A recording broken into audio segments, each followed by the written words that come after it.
Neil Hamilton. It's always a pleasure to listen to the Cabinet Secretary, but I'm afraid I can't be quite so complimentary about the content of the statement itself. I'm going to introduce certain diversity into the proceedings this afternoon, as might be expected. I want to question the assumptions upon which the statement is made. I've got 3 points to make altogether. First of all, the statement says the Paris Agreement is gaining momentum, and there's a clear commitment to decarbonise economies and energy systems across the globe. But I'm afraid all the evidence is the opposite.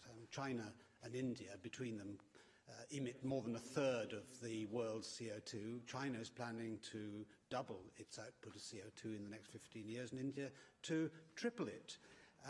That's one reason why President Trump of the United States, which also emits 15% of the world's CO2, wants to resile from the Paris Accords altogether, because he says that he was elected to represent the citizens of Pittsburgh, not Paris.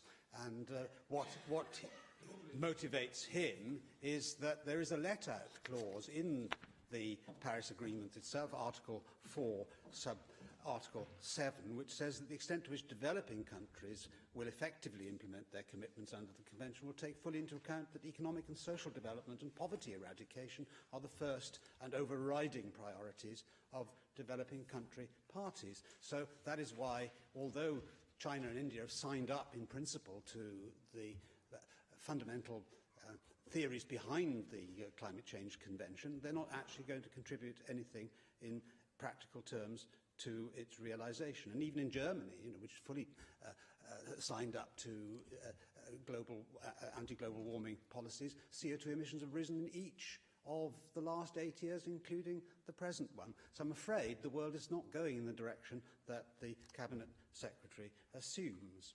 Secondly, there is an assumption here that the economic case for renewables continues to strengthen, and that renewables are lowering costs, as confirmed by the recent contracts for difference auction.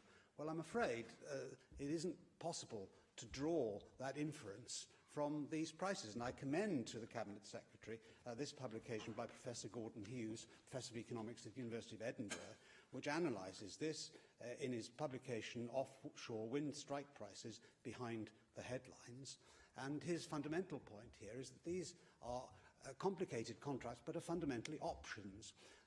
They're not actually necessarily going to be realised, these projects, at the prices which have been awarded. At £74.75 for the Triton Knoll contract and £57 for the Hornsey 2 and Murray East contracts, the three which have recently been in the headlines in the newspapers, that would represent, if it did correspond to a fall in operating costs and construction costs, of 55% for offshore wind in the last 5 years. I mean, that is simply not credible. Even though there have been advances in turbine technology, there is no way in which costs of construction and development in offshore waters could possibly have fallen by 55% in that period. In fact, to some extent, because we're having to go further and further offshore in order to build these wind farms, then costs are likely to increase, or at least the extra costs of going into deeper waters will outweigh the technology costs.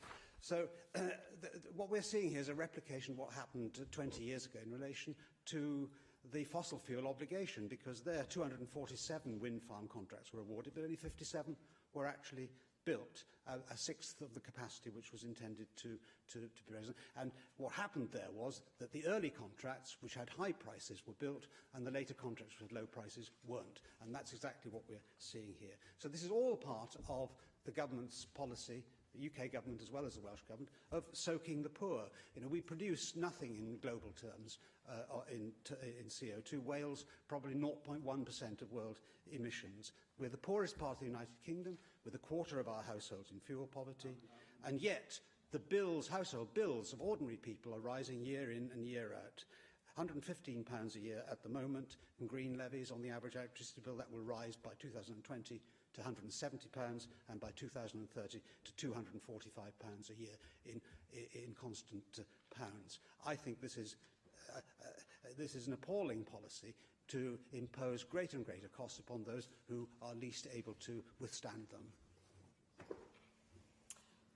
Well, Neil Hamilton, I think we're going to have to agree to disagree. I did have a little bet when I was doing some prep for the statement today, you know, how long it would take you to mention the word China.